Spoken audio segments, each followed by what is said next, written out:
Επιστημονικό συνέδριο αφιερωμένο στην υποβοηθούμενη αναπαραγωγή με νέες διαδικασίες και καινοτόμες ιδέες πραγματοποιήθηκε στο Ιδιωτικό Νοσοκομείο Μητέρα.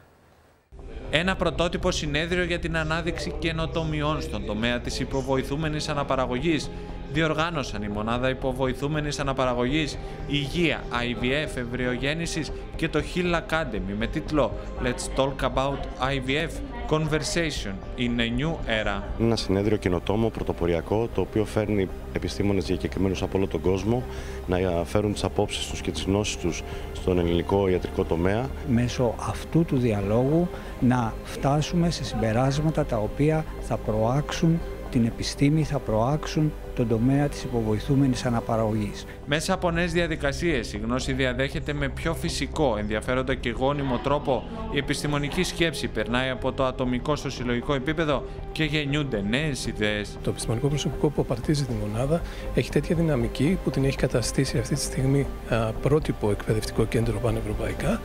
Και επίσης τα αποτελέσματά μας μπορούν να συγκριθούν μόνο με αυτά των καλύτερων μονάδων παγκοσμίως.